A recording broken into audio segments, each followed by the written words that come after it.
Damai sejahtera Allah yang melampaui segala akal dan pikiran, kiranya menyertai saudara-saudari sekalian dalam Kristus Yesus Tuhan kita.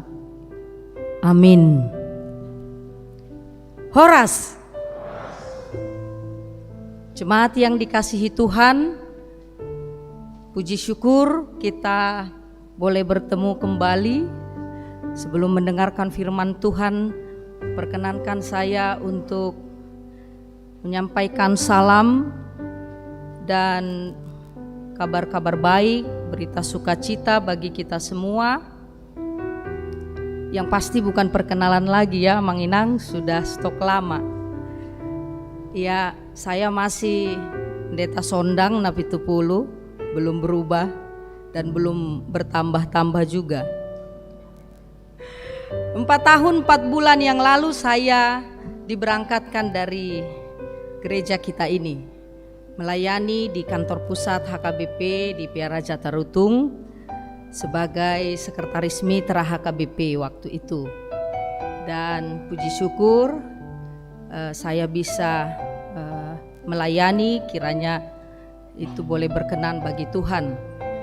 Dan kemudian ada ditambahkan lagi pelayanan pada bulan Februari 2021 yang lalu oleh pimpinan HKBP, sekaligus merangkap sebagai Kepala Biro Okumene HKBP. Dan itu semua juga adalah kesempatan dari Tuhan. Kemudian satu lagi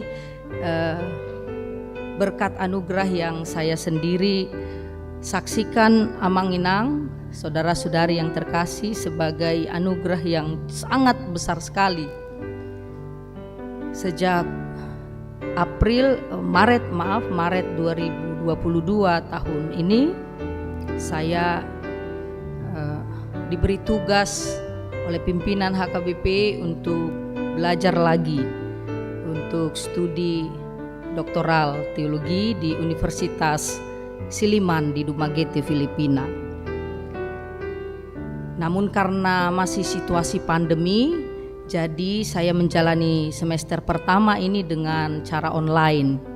Dan saya sudah indikos sebenarnya di kota Medan ini sejak bulan Maret yang lalu di Jalan Abdullah Lubis di Kompleks Andaliman Hall. Dan sudah selesai semester 1, puji Tuhan.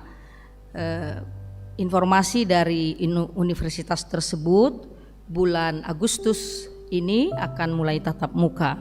Jadi Amang Inang, mohonlah doanya dari seluruh jemaat Tuhan ini. Minggu depan saya akan berangkat ke Silliman University ke Dumaguete, Filipina.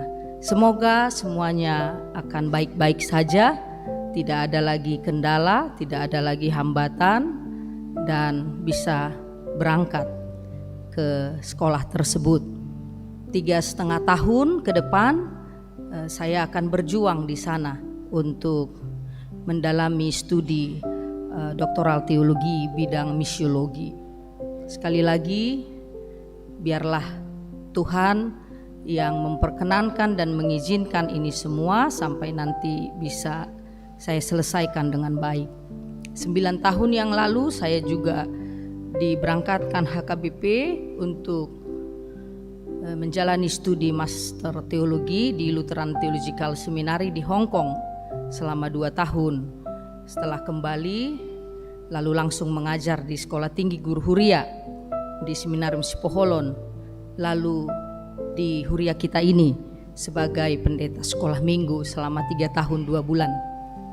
Dan demikianlah perjalanan pelayanan yang bisa saya sampaikan kepada kita semua. Saya bersyukur diperkenankan boleh melayani firman Tuhan pada minggu pagi ini, dan kita boleh bertemu kembali Pasombusihol dalam bahasa Bataknya. Semoga kita semua sehat-sehat dan sudah mulai merapat-rapat ini duduknya. Jadi sudah mulai kembali lagi sukacita kita itu. Semoga Tuhan memberkati. Demikian kabar baik, sukacita dari saya yang bisa saya sampaikan kepada kita semua. Horas madihita saluhutna.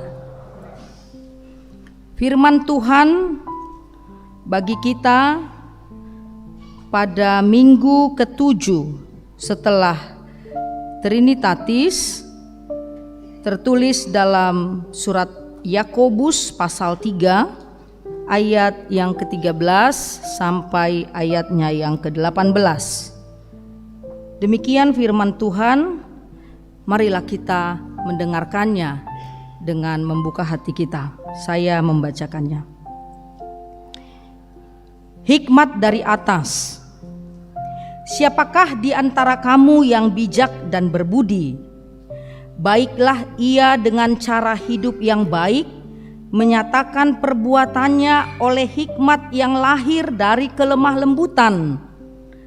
Jika kamu menaruh perasaan iri hati dan kamu mementingkan diri sendiri, janganlah kamu memegahkan diri dan janganlah berdusta melawan kebenaran. Itu bukanlah hikmat yang datang dari atas, tetapi dari dunia, dari nafsu manusia, dari setan-setan. Sebab di mana ada iri hati dan mementingkan diri sendiri, di situ ada kekacauan dan segala macam perbuatan jahat. Tetapi hikmat yang dari atas adalah pertama-tama murni, selanjutnya pendamai, peramah, penurut, penuh belas kasihan, dan buah-buah yang baik, tidak memihak dan tidak munafik. Dan buah yang terdiri dari kebenaran ditaburkan dalam damai untuk mereka yang mengadakan damai. Demikian firman Tuhan. Tema bagi kita sesuai yang diaturkan oleh almanak gereja kita HKBP, hikmat yang dari atas, dalam bahasa Batak Habisuhon Nasian Ginjang. Raja Salomo sebagai raja yang ketiga yang diangkat, yang dibangkitkan oleh Allah dan dipilih untuk menjadi raja umatnya, bangsa Israel. Apa yang diminta Salomo? Bekal dari Allah untuk memimpin umat Tuhan yang besar ini. Apakah Salomo meminta kuasa supaya kuasanya panjang, tidak berakhir, tidak berperiode, tidak bertermin?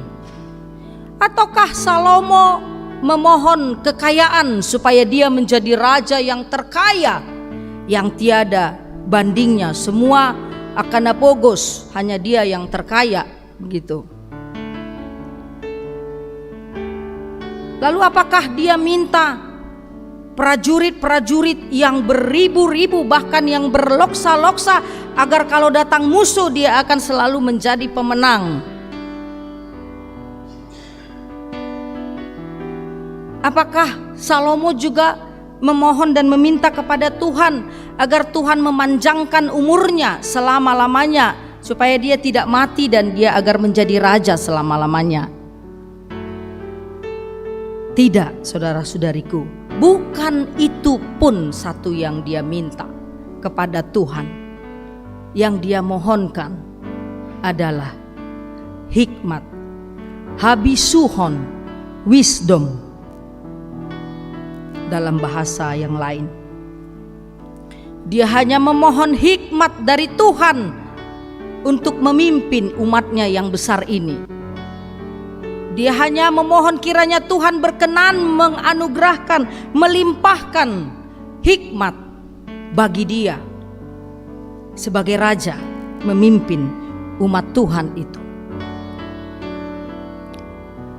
Kenapa Salomo meminta hikmat? Apa pentingnya hikmat itu dan apa sebenarnya hikmat itu? Mengapa dia hanya meminta itu, bukan meminta yang lain-lain yang bisa juga mendukung kerajaannya, mendukung kekuasaannya untuk berkuasa. Dalam Amsal Salomo yang kita kenal, dalam pasal 3 ayat 14 sampai 15 dikatakan, karena keuntungannya melebihi perak dan hasilnya melebihi emas, ia lebih berharga daripada permata, dan apapun yang kau inginkan tidak dapat menyamainya. Itulah hikmat, itulah harganya hikmat. Melebihi perak, melebihi emas. Bahkan kalau kau sudah memilikinya, gak ada lagi, gak ada artinya. Kekayaanmu mau sebesar apapun, mau sebanyak apapun, jika hikmat itu sudah kau miliki. Kekuatanmu sekuat apapun, kuasamu sekuasa apapun, tetapi jika hikmat itu sudah engkau miliki dan sudah engkau terima, tidak ada dapat menyamainya. Dia katakan dalam Amsal 3 itu. Kemudian selanjutnya kembali tentang hikmat tadi, saudara-saudari. Dalam ayat 19 lanjutan dari yang tadi. Dia menyaksikan bahwa dengan hikmat Tuhan telah meletakkan dasar bumi. Dengan hikmat Tuhan yang dari atas itu, yang dari Allah itu sendiri, itulah dasar Allah untuk meletakkan bumi ini. Jadi sesungguhnya saudara-saudari, ibu bapak, bumi kita ini dasarnya adalah hikmat Tuhan. Bukan pikiran manusia. Dada malo-malo ni zolma, dada roha-roha ni zolma, adong portibion. Dunia ini ada, bumi yang diciptakan ini Tuhan. Yang Tuhan ciptakan ini rupanya semata-mata hanya hikmat yang menjadi dasarnya. Artinya sekarang kita berdiri menginjakkan kaki kita di atas hikmat Tuhan. Jadi bumi yang kita diamin ini, rumah kita bersama ini, di sini kita hidup setiap hari selama Tuhan masih memberikan waktu kepada kita. Ini adalah bumi yang berisikan hikmat. Hikmat dari Tuhan tentunya. Karena Tuhan meletakkan bumi ini didasari oleh hikmat. Saudara-saudari jemaat yang dikasihi Tuhan, firman Tuhan bagi kita pada hari ini, minggu ini, di minggu ke-7 setelah Trinitatis ini, ketritunggalan Allah ini, berbicara tentang hikmat oleh Rasul Yakobus, di mana dia mengirimkan suratnya kepada ke-12 suku yang ada di perantauan. Kalau kita membaca surat Yakobus ini, kita akan mendapatkan nasihat-nasihat berisikan pesan-pesan moral, cara-cara hidup orang Kristen yang baik dan yang benar di mata Tuhan. Yakobus mengatakan iman tanpa perbuatan pada hakikatnya adalah mati. Na mate doha porsiauni mulu dangadong pabahenan. Jadi Yakobus menekankan pentingnya orang yang percaya kepada Kristus itu, orang Kristen itu hidupnya baik, hidupnya benar di mata Tuhan, hidupnya tidak sesuka-suka hati, tetapi sesuka hati Tuhan. Lalu pesan-pesan ini yang berisikan etika, moral-moral hidup Kristen, ini akan menjadi tuntunan, ini akan menjadi bimbingan, ini akan menjadi arahan, patron, aturan orang Kristen untuk kehidupannya setiap hari, untuk perilakunya setiap hari, untuk apa yang dia kerjakan setiap hari, untuk sifat-sifatnya yang asli setiap hari, siganupari. Lalu Yakobus dalam nats ini dia menjelaskan ada dua sumber hikmat. Ada dua. Jadi dia mengakui ada dua, ya bukan semata-mata hanya satu hikmat itu adalah seperti yang Amsal katakan, Salomo katakan, tetapi Yakobus menuliskan suratnya ini ada dua sumber hikmat. Yang satu adalah hikmat dari atas turunnya ke bawah. Jadi hikmat itu tempatnya di atas menurut Yakobus. Kalau di atas itu siapa yang empunya? Yang maha kuasa, yang maha empunya segalanya, yaitu Allah Tuhan kita, pencipta langit dan bumi. Maka kalau hikmat itu dari atas, itu artinya hikmat kepunyaan Allah yang sumbernya dari Dia, yang Dia akan turunkan itu ke bawah. Siapa yang ada di bawah? Kita, ciptaannya. Lalu kalau kita mau menerima hikmat dari Allah dari atas, tentunya kita akan menerimanya di bawah. Karena Dia datang dari atas, lalu Dia akan diturunkan dari atas. Kemudian Yakobus juga menjelaskan bahwa sumber hikmat yang satu lagi adalah dari dunia, dari tempat kita hidup ini, dari bumi ini, dari sehari-hari ini, dari tanah air ini. Ada hikmat dari sana ternyata. Tapi itu hikmat yang merupakan nafsu-nafsu manusia, hagiot nizolma dalam bahasa terjemahan bahasa Batak. Nafsu manusia. Jadi nafsu manusia ini rupanya berhikmat juga, punya hikmat juga, mengandung hikmat juga. Kemudian dia katakan dari setan-setan. Terjemahan bahasa Indonesianya Yakobus pakai setan. Setan. Kalau di Bibel bahasa Batak Tai, sibolis nin. Sibolis.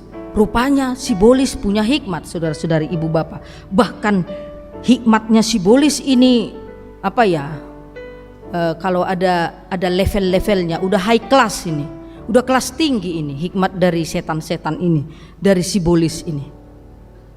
Makanya kita perlu hati-hati dan cermati apa yang dijelaskan oleh Yakobus ini. Lalu dia membuka nats ini, ayat 13 ini, dari siapakah di antara kamu yang bijak dan yang berbudi? Nah, ini kembali pertimbangan etis oleh Yakobus. Dia menanyakan siapakah ya? Jadi ini butuh jawaban.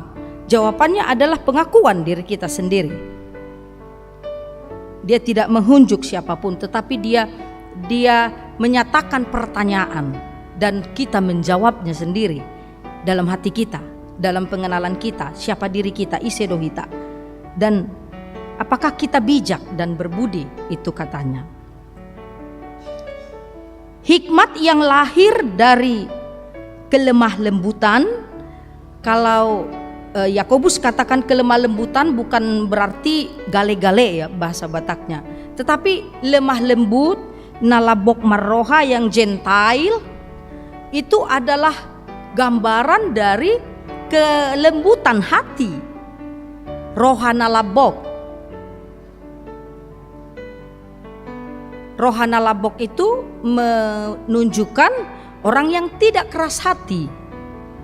Jogal rukung katanya dalam bahasa Batak, tegar tengkuk, tapi hatinya yang lembut, hatinya yang mau mengalah, hatinya yang mau menerima, hati yang mau terbuka, tidak tertutup, dan mertojel gitu, keras banget hatinya gitu ya, nggak mau terima saran orang, nggak mau terima usulan orang, tapi dia mengeraskan hatinya. Tapi kalau Yakobus katakan kelemah lembutan, halabohon niroha.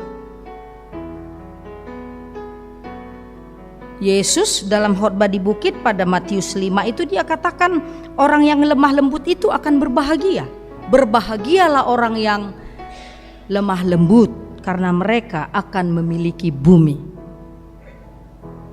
Jadi kalau hati yang lemah lembut, dia akan memiliki bumi, kata Tuhan Yesus. Itu artinya kita memiliki hikmat. Kembali tadi apa yang dikatakan oleh Salomo, bahwa bumi ini dasarnya adalah hikmat. Maka kalau kita memiliki bumi karena hati kita lemah lembut, itu artinya kita memiliki hikmat. Saudara-saudari, kita kembali melihat sisi yang lain lagi dari hikmat itu yang tadi Yakobus jelaskan. Bagaimana itu hikmat dari dunia ini? Bagaimana itu hikmat yang dari nafsu-nafsu manusia ini? Hagio ni hazol maunon, hagio ta hagiotu, hagio muna. Dan yang dari setan-setan ini, dari iblis-iblis ini. Kembali tadi bagaimana hebatnya hikmat-hikmat dari simbolis ini, dari setan-setan ini atau iblis ini. Itu kita bisa pelajari, kita bisa imani dari apa yang difirmankan oleh firman Tuhan. Bagaimana iblis mulai menggoda manusia pertama itu, manusia pertama si Hawa. Bagaimana hebatnya, bagaimana dahsyatnya godaannya kepada si Hawa, supaya mereka melawan Allah, supaya mereka membalik dari Allah. Iblis yang punya strategi yang hebat, yang dahsyat, yang punya daya pengaruh sangat luar biasa, dan akhirnya berhasil menggoda manusia itu, ciptaan Tuhan itu, untuk melawan Tuhan sendiri, sampai akhirnya jatuh ke dalam dosa. Berhasil. Begitu dahsyatnya tadi, begitu hebatnya godaan hikmat simbolis itu, setan-setan itu. Dia telah mencobai Adam yang pertama itu yang diciptakan Tuhan setelah dari Hawa. Lalu Hawa juga menularkan godaan simbolis itu kepada Adam suaminya. Kemudian tidak sampai di situ saja pekerjaan simbolis ini, hikmat simbolis tadi itu yang di dunia ini. Dia juga mencobai Tuhan Yesus Kristus, Adam yang kedua itu. Kalau kita merenungkan kembali bagaimana Tuhan Yesus 40 hari 40 malam digodai dengan berpuasa, dan bagaimana hebatnya si hikmat iblis itu, setan itu menggoda dia, mencobai dia. Kau lapar, kau sudah puasa, aduh kau kan Tuhan, kau kan hebat. Wah, menguasai menguasai pikiran. Kita diangkat dulu, kita dijunjung dulu untuk dijatuhkan sejatuh-jatuhnya. Gampang itu sama kamu. Buat ajar semua batu-batu itu jadi roti. Kau kan hebat, kau kan Tuhan, kau bisa lakukan apa saja.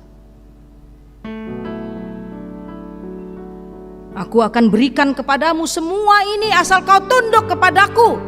Itulah hikmat simbolis. Tapi Tuhan kita yang maha kuasa itu telah menghardik hikmat simbolis itu, hikmat setan-setan iblis itu. Enyahlah kau iblis dari dalam hatiku, dari depanku. Enyahlah kau, karena semuanya telah ditundukkan olehnya. Mau hikmat dunia, mau nafsu-nafsu manusia, mau godaan-godaan setan, kuasa-kuasa setan, kuasa kegelapan sudah ditundukkan dan dimatikan oleh kuasa Kristus dan tidak punya kuasa lagi.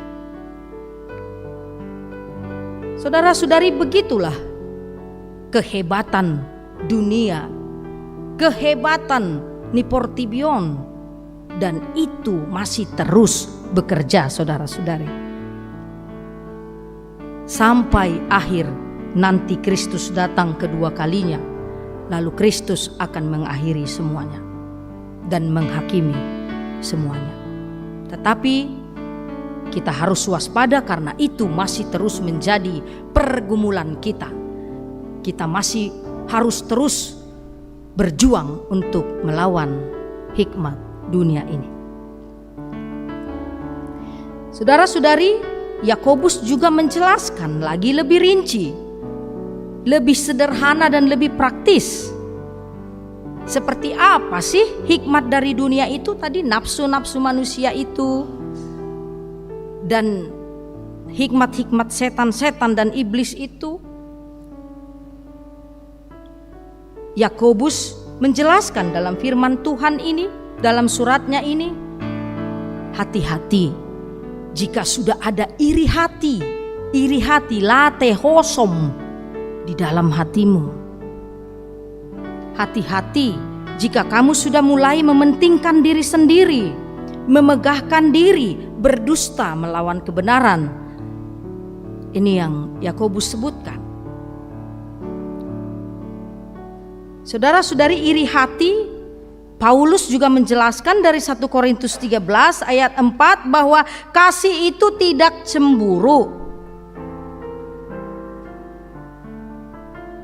Tidak cemburu itu artinya tidak iri hati. Sogorohana molo denggad dongana. Senang melihat orang susah. Susah melihat orang senang. Pola manohor-nohor kulkas sih inna. Ai ngalido ditarutungon pola manohor kulkas katanya kan. Temannya tetangganya beli kulkas, dia kepanasan kan. Isa dongan na labok-labok ngali-ngalian ibana mohopan. Tuh kepanasan dia kalau temannya lebih dari dia. Lalu kita tahu kalau dari iri hati ini akan menimbulkan banyak persoalan, baik persoalan bagi orang lain ataupun dari dirinya sendiri. Iri hatilah yang merasuki hati Kain, anak dari Adam dan Hawa itu sejak mulanya itu, sehingga niatnya sampai harus membunuh adiknya Habel. Iri hati yang pertama itu dilakukan oleh Kain. Adiknya sendiri dicemburuin, adiknya sendiri dihosomin. Enak kali lah kau, masa persembahanmu yang diterima Tuhan, persembahanku tidak. Lalu dia mau membunuh adiknya. Yang salah bukan adiknya, kan Tuhan yang menentukan, Tuhan yang memilih persembahan adiknya. Tuhan yang tidak mau menerima persembahannya, tapi dia membunuh adiknya. Ingat saudara-saudara, itu adalah iri hati, kedengkian, sangat tragis sekali. Kalau satu orang saja di dunia ini sudah iri hatinya, late rohana. Gak usah satu dunia ini susah, satu keluarga semuanya akan susah kalau sudah iri hati terjadi. Kemudian mementingkan diri sendiri, egoisme, berpusat pada dirinya sendiri, self-centris katanya. Dia hanya mau lihat dirinya, gak mau matanya lihat orang lain. Apa kepentingannya, apa keperluannya, dia hanya mementingkan dirinya sendiri. Dan ini cenderung tidak peduli dengan orang lain.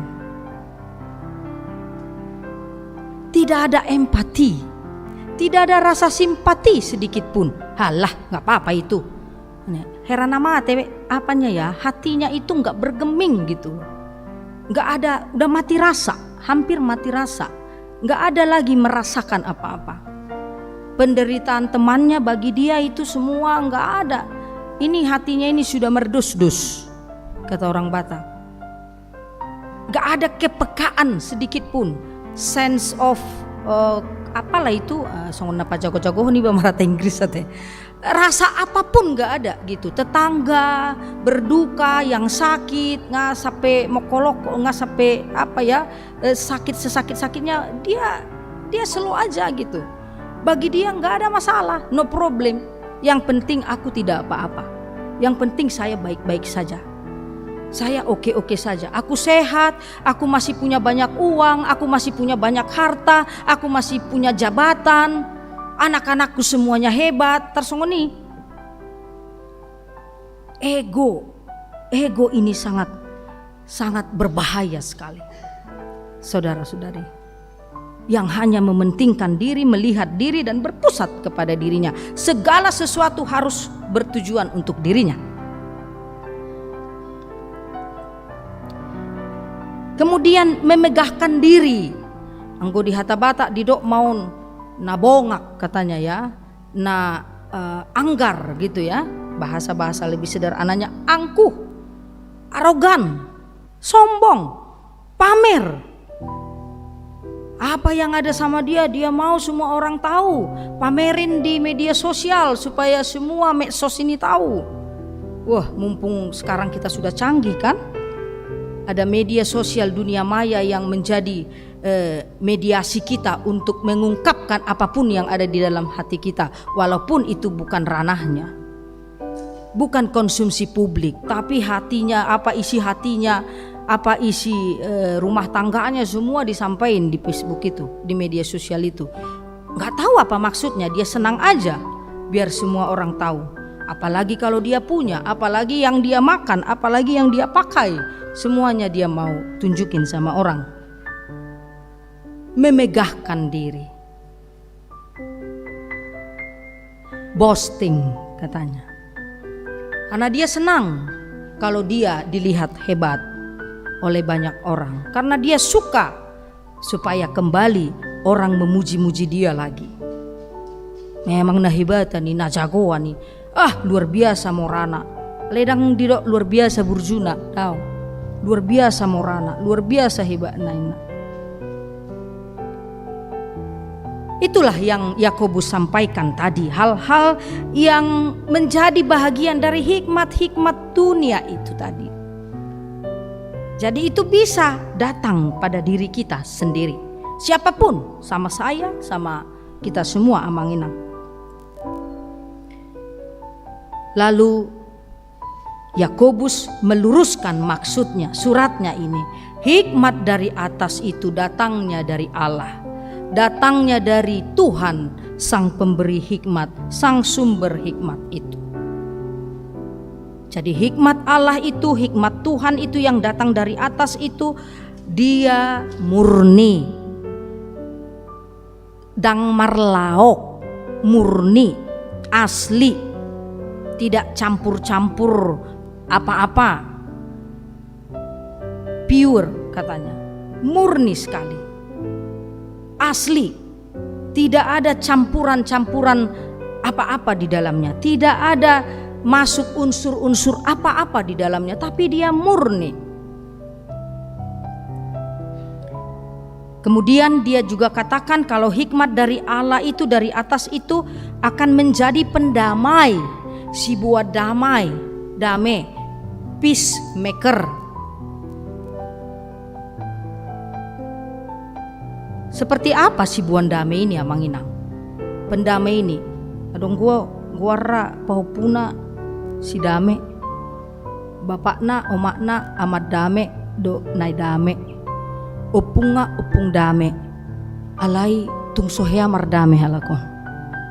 Holan nagaur terus, amat tai tu inatai perbada, inatai tu simatuana perbada, alai level namanya damai, tapi tidak pernah damai. Suka mencari gara-gara, pokoknya senang sekali. Mabain hagut turun asa gaor supaya kacau balau, supaya semuanya ribut begitu. Itu makanya orang Batak bilang jujur mulan ibadah. Unang say lomoro hatama jujur-jujur. Nanti kau begini, kau yang begini kau. Anggoi gutur nama terus. Suka mengadu domba, ini juga salah satu perilaku yang ya tidak baik lah, sangat tidak baik. Bagian dari lawan dari pembawa damai tadi, pendamai itu. Suka mengadu domba, pemecah belah, yang sampai sama dia A disampaikannya B, C dan begitu seterusnya. Akhirnya menjadi kacau balau, pecah belah. Tapi bukan berarti bisa kompromi. Orang pendamai ini toima asal madame, bukan. Toima asal mau nang gaur, asal mau nang ribut, burju-burju pehita dah olo-olo. Tidak. Tapi dia juga punya prinsip. Katakan ya jika ya, katakan tidak jika tidak. Di luar itu adalah iblis. Di luar itu adalah sibolis. Nakin, hikmat simbolis. Jadi kalaupun dia pendamai, bukan pendamai yang semuanya dia terima, yang salah juga ya. Oke. Iya. Asal bapaknya senang, asal bosnya senang, tidak. Tapi pendamai yang benar-benar tahu mana yang baik, mana yang tidak baik. Tetapi demi kedamaian semuanya. Yakobus juga katakan peramah kalau hikmat datang dari Tuhan. Peramah itu tidak hanya menuntut haknya saja. Saya nggak digini, saya jemaat tidak diterima ini, tidak dilayani, saya parhalado, saya nggak punya ini, tidak. Tapi peramah artinya friendly ya, banyak parsaor begitu, dia terbuka untuk banyak orang, dia terima masukan-masukan, dia mau juga dikritik kalau kritiknya kritik baik. Nang asal mengkritiki HP salah kan. Kemudian dia juga katakan penurut. Iya, kalau orang yang sudah menerima hikmat dari atas, dari Allah, dia akan tunduk akan firman Tuhan. Dia akan setia. Firman Tuhan minggu yang lalu, karena Allah adalah setia. Maka orang yang telah menerima hikmat dari Allah menjadi orang yang setia, penurut kepada perintah Tuhan. Burju mangulahon hatane di bata. Kemudian dia juga katakan penuh belas kasihan dan perbuatan baik, charity. Orang yang penuh belas kasihan itu adalah orang yang murah hati. Seperti Yesus dalam perjalanan pelayanannya, maka tergeraklah hatinya oleh belas kasihan. Charity itu tadi. Asi marohana. Jadi hati yang tergerak itu adalah hati yang penuh belas kasihan. Pemurah, murah berbelas kasihan, murah hati. Gampang merasa tadi seperti yang di empati itu tadi. Suka melakukan berbuat berbelas kasihan kepada orang. Murah-murah tidak rohana. Murah-murah terbuka hatinya. Kemudian dia juga katakan tidak memihak. Ya, tidak memihak ini artinya dia netral, tetapi dia punya prinsip. Kadang kita sering bilang angguau netral doau dang tu dia dang tu son ipe dang otong. Kon ada prinsipnya. Berdiri di suatu kebijakan, kebenaran yang benar menurut Tuhan. Kemudian juga tidak munafik. Dang si paula-ula, tidak bermuka dua. Ini bahaya sekali memang Ibu Bapak Saudara-saudari, kemunafikan ini. Apalagi zaman-zaman kita sekarang ini mungkin semakin banyak kita melihat kemayaan. Kita melihat kepalsuan. Karena topeng-topeng masa kini sudah semakin canggih dan semakin tebal.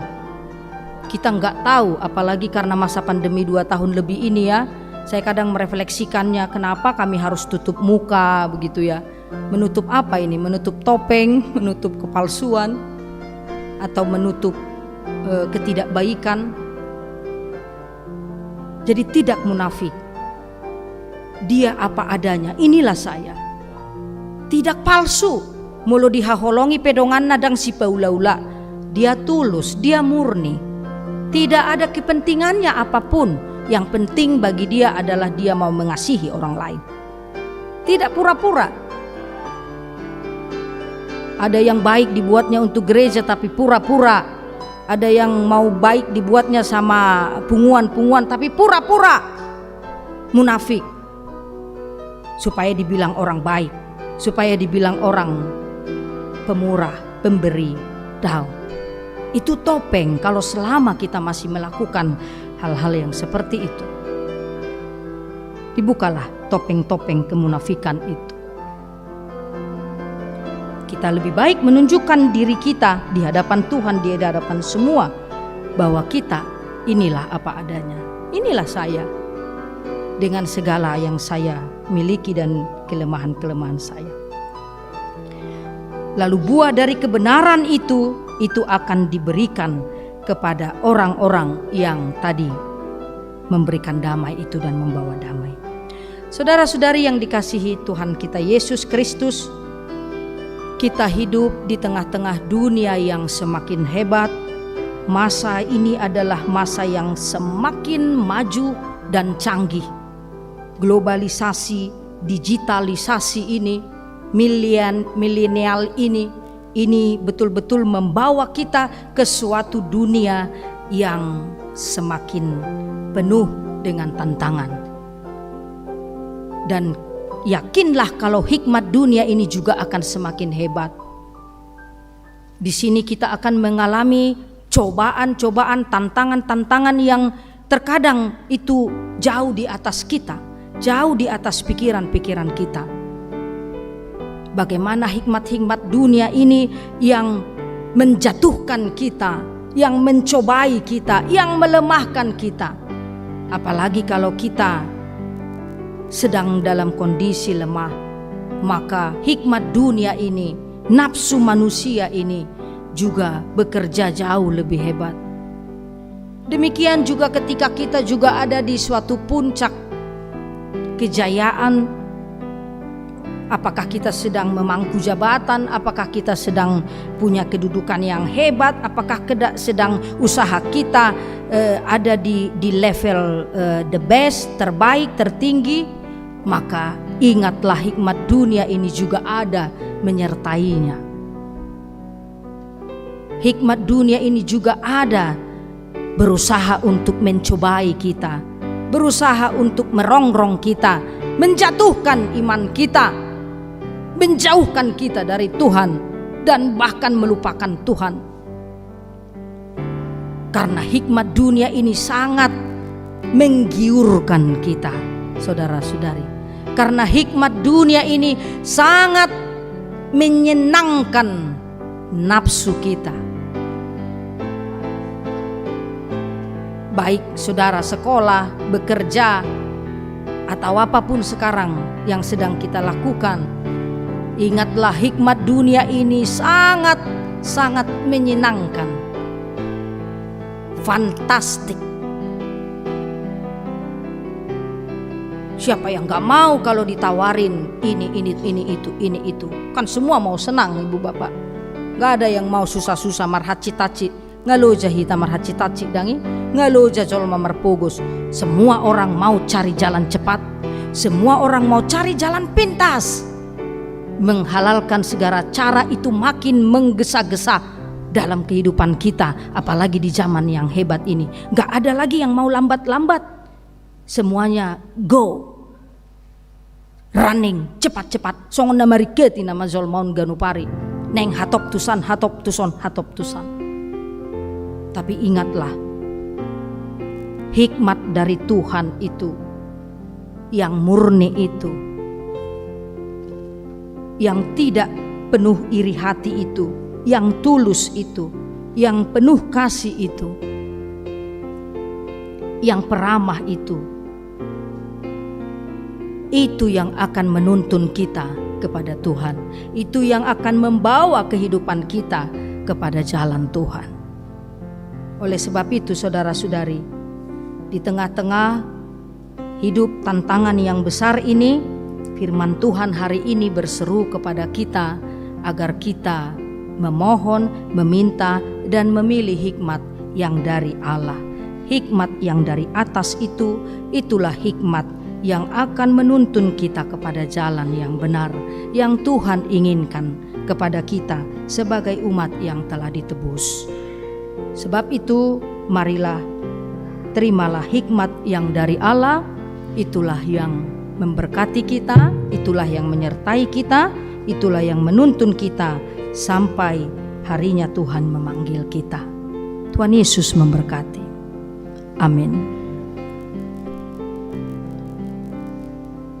Kami bersyukur dan berterima kasih Tuhan atas anugerah-Mu yang menyertai dan memberkati kami, umat-Mu yang berkumpul beribadah bersatu hati di rumah-Mu yang kudus ini di HKBP Medan Sudirman.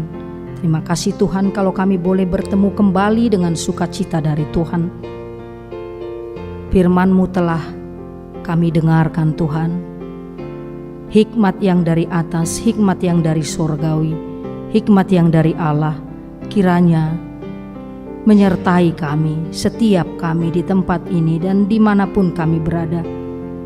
Kiranya itu menjadi bahagian kami Tuhan, menjalani kehidupan kami ini, menjalani perjalanan kami yang Tuhan tentukan ini. Bapa di dalam surga, kami berdoa untuk jemaat-Mu ini, HKBP Medan Sudirman ini. Kiranya kasih Tuhan senantiasa menyertai. Kami telah mendengar apa yang diwartakan oleh gereja-Mu pada hari ini.